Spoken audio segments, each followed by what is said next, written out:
Chapter 5. By 8:55 a.m. the next morning, the classroom in Reagan Hall was nearly full. Nick sat on the right side of the room, toward the back. He assumed that there would be no more than 10 or 12 people in the class, proportionately representing the numbers in his major of the entire incoming class. Instead, the whole freshman class was there. It was one of those intersectional classes Professor X spoke about at the orientation. Andy came into the classroom with Carol. They took seats next to each other opposite the room from Nick and chatted with one another in low tones. Nick saw that Hakeem must have gotten there before him, as he was sitting in the front row just across from the professor's podium. At precisely 9 a.m. by the clock on the wall, a female professor walked into the lectern from the side door. She was about 40, long blonde hair, and her makeup looked so good she must have woken up 3 hours earlier and had a professional makeover. Her skirt was about a foot shorter than it should have been, and her white blouse was unbuttoned so far that it could have fallen off her. She wasn't wearing a bra because her plastic surgeon made sure she wouldn't need one if she didn't want to. All conversations in the classroom ceased immediately, while the professor made a point of slowly walking to the lectern and swaying her curves as much as she could. "I'm Professor 38D. The class let out a uniform snicker. The professor held her hands up, and the students settled down. "That's how my colleagues refer to me. If any of you say it without my permission, you'll be scraping barnacles off the boats in the marina for 30 days in the hot sun. This is your oratory class. It's the most important class any of you will take here at the college. That's why it is a required course for all freshmen. Each year you will be taking a progressively elevated version of the class until you graduate." She turned to the blackboard, took a new piece of chalk from the railing, and printed the words, "ORAT." She hadn't yet finished when the chalk broke in half, and a large part fell to the floor. She bent over at the waist to pick it up, and the entire class could see she wasn't wearing panties. If she was, the thong was so thin it was lost. Then she finished writing the word, "oratory," and stepped back to the lectern. "Don't think for a minute I'm some stupid ditz, or that I don't know what I'm doing. I've got your attention now, don't I?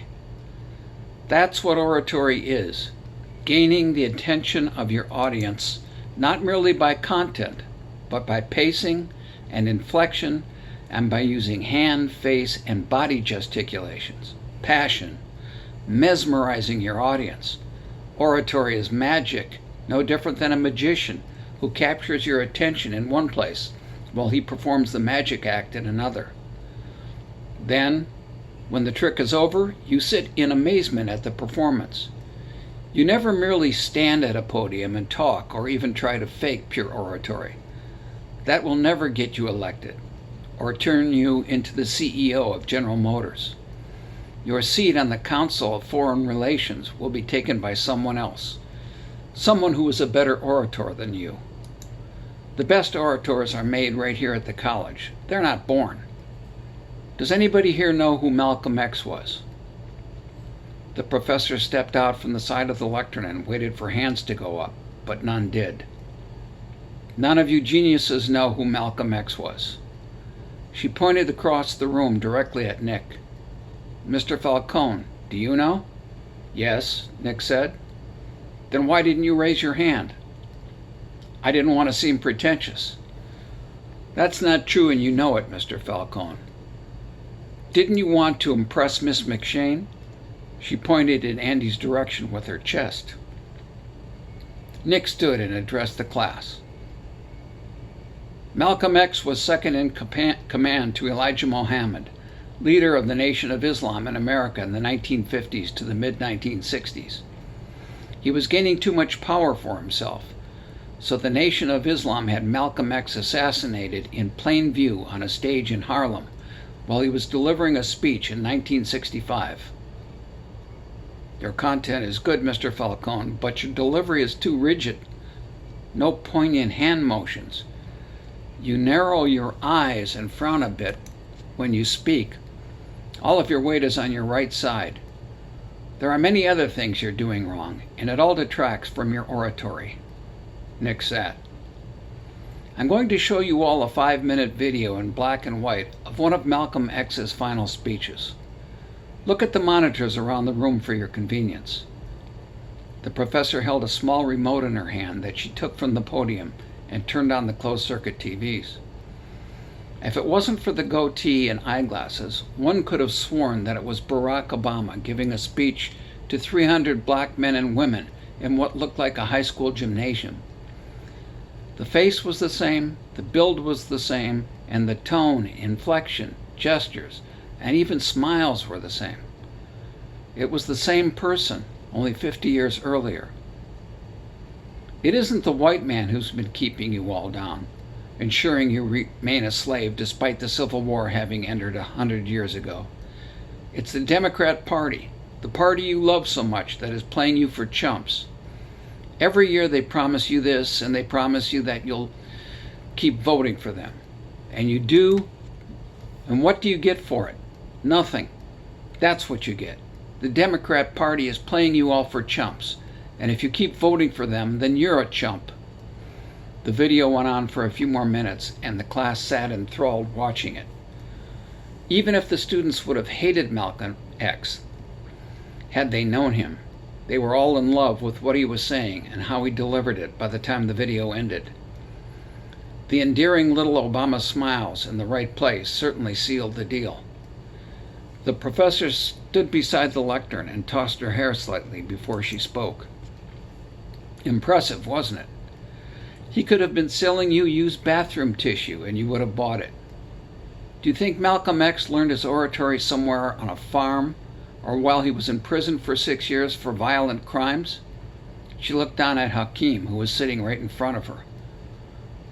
Mr. Jackson, is that what you think?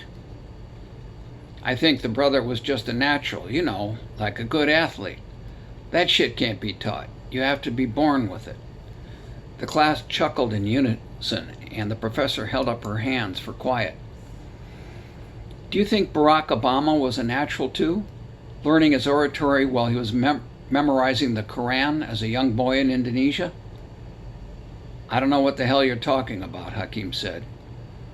You do know who Barack Obama is, don't you? Of course. Do you think I'm stupid or something? No, I know you're not stupid. Well, answer the question. Hakeem thought for a moment. They seem almost the same. Bingo! Do you think that it's possible two people can be born 40 years apart and have precisely the same oratory skills? That they could each have the ability to sway an audience in the same manner? A coincidence, Hakeem said. The odds of that being a coincidence are about the same as you winning the Powerball. The professor looked around the room, and her eyes settled on Andy. Ms. McShane, do you want to try to answer the question? Andy took in a deep breath before she spoke. Her shoulders slumped a bit, and she didn't look up. They both were students at the college? The professor shook her head up and down as if to say yes. That information is confidential, but you are certainly free to draw your own conclusions. Now is a good time for you to take the oath that all students must take. Everyone, please stand, raise your right hand, and repeat after me. The class stood and raised their right hands. The professor also raised her right hand. I promise, upon penalties of perjury, that I will never disclose to anyone, other than as authorized, the methods or information I have learned at the college, or that I attended the college, or of the existence of the college. The class repeated the oath and then took their seats. As Professor X told you in the orientation, there are no exams. If you don't participate and learn, you are only hurting yourselves.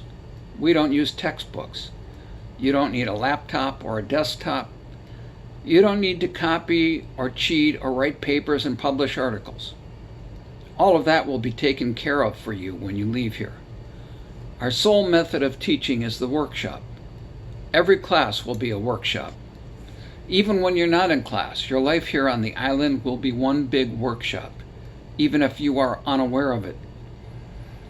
You will be continuously observed and evaluated by the staff, even if you don't think that's happening. How much money do you want to earn when you leave here? How much power, fame, and control over the world do you want to have? Those are the only questions with which you need to be concerned. We are going to make you into world leaders, non-debatable persons. No matter what you say or do, it cannot be criticized or countermanded. Once you have that idea ingrained in your brain, you will learn the skills that we teach you here. Then you will be ready to graduate. I will participate in our first workshop.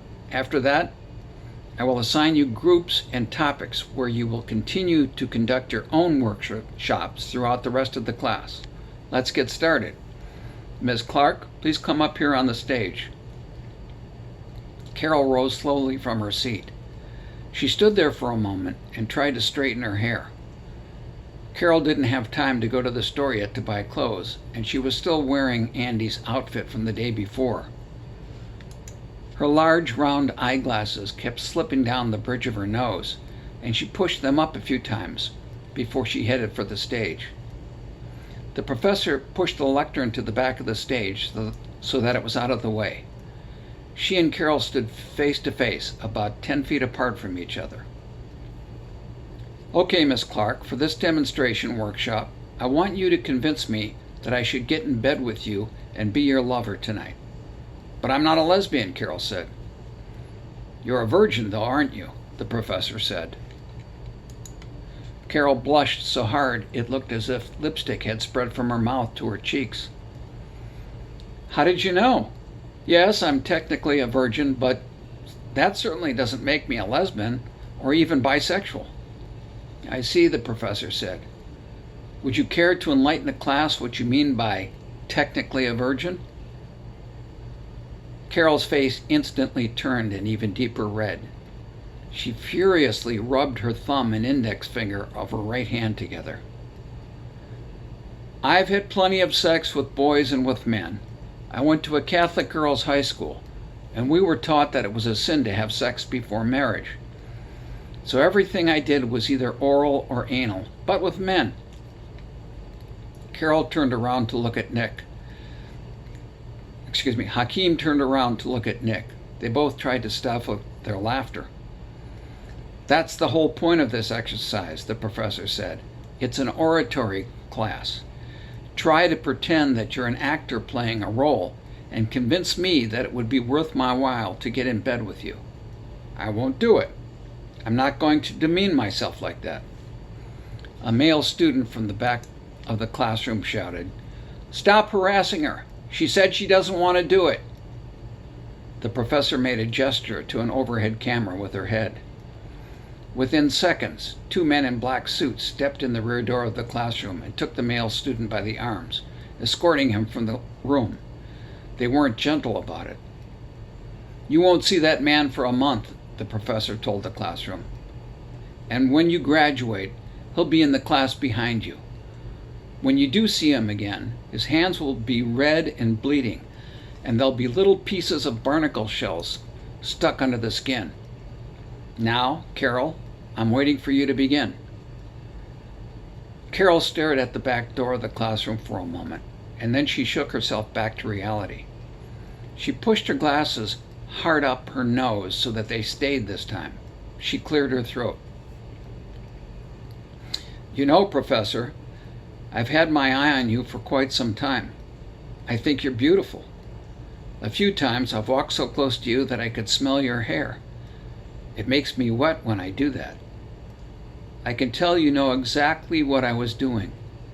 I know you think I'm just a beginning student, but if you would just let me, I'm sure I can give you the most tremendous orgasms you've ever had in your life. No strings attached.